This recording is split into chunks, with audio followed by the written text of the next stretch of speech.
আসসালামু আলাইকুম। বাংলাদেশি ব্লগার মম মিতু চ্যানেল থেকে আমি মিতু বলছি। আশা করছি আল্লাহর রহমতে সবাই ভালো আছেন, সুস্থ আছেন।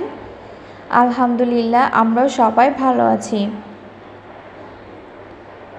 নতুন একটা ভিডিও দেখার জন্য সবাইকে আমার চ্যানেলে ওয়েলকাম জানাচ্ছি।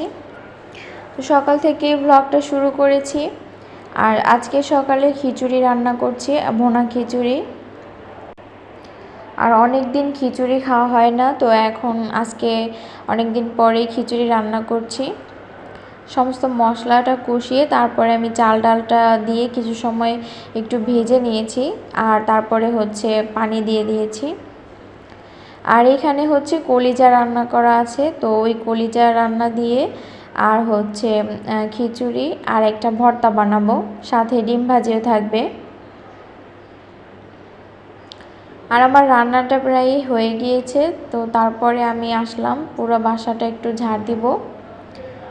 আর এখন সবাই আর কি ঘুমে আছে, এখনও ওঠেনি।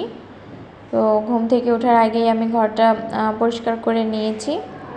আর সকালে রান্না তো শেষ, দুপুরের জন্য হালকা প্রিপারেশন নিচ্ছিলাম।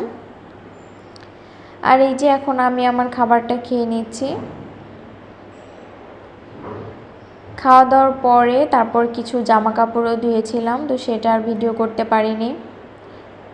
ছোট বাচ্চা থাকলে প্রতিদিনই জামা কাপড় ধোয়া লাগে। যদি ভাবি যে আজকে ধুবো না, কালকে ধুবো, এটা রেখে দিই, তখন রেখে দিলে আরও বিরক্ত লাগে, ওটা দেখতে ভালো লাগে না, আবার বেশি করে জমে যায়, তখন আবার ধুতেও কষ্ট হয়। তাই প্রতিদিনের যে জামা কাপড় হয়, তো সেগুলো আমি প্রতিদিনই ধুয়ে ফেলি। তারপরেই তো মেয়ের সঙ্গে একটু খেলাধুলা করেছি, আর এখন রান্না করতে চলে আসলাম। আজকে আমি মাছ দিয়ে বরবটি, সিম আর আলু দিয়ে ঝোল রান্না করব। আর এর আগেই উস্তে ভাজি করে নিয়েছি। উস্তে ভাজিটা এত মজা হয়েছিল, একদম তেতো হয়নি, আর খেতে বেশ ভালো লাগছিল। আমার হাজব্যান্ড খেয়ে খুব প্রশংসা করেছে।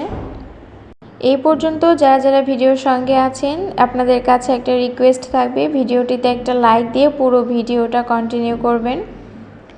আর যদি আজকে আমার চ্যানেলে নতুন হয়ে থাকেন, তো চ্যানেলটা সাবস্ক্রাইব করে পাশে থাকা নোটিফিকেশনের অল অপশনটা অন করে দিতে পারেন, যাতে করে আমি যখনই কোনো ভিডিও ছাড়বো আপনাদের কাছে নোটিফিকেশন পৌঁছে যাবে।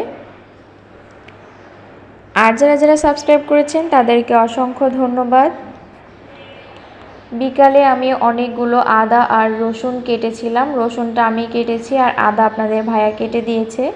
তো তারপরে আমি আদা রসুনটা ব্লেন্ড করে এই তো এখন রেখে দিচ্ছি ফ্রিজে করে, অনেক দিন আমার চলে যাবে। আর এই তো আমার ছোটোখাটো ভিডিওটা আপনাদের কাছে কেমন লাগলো অবশ্যই কমেন্ট করে জানাবেন। আর পরবর্তী ভিডিওতে দেখা হবে, সে পর্যন্ত সবাই ভালো থাকুন, সুস্থ থাকুন।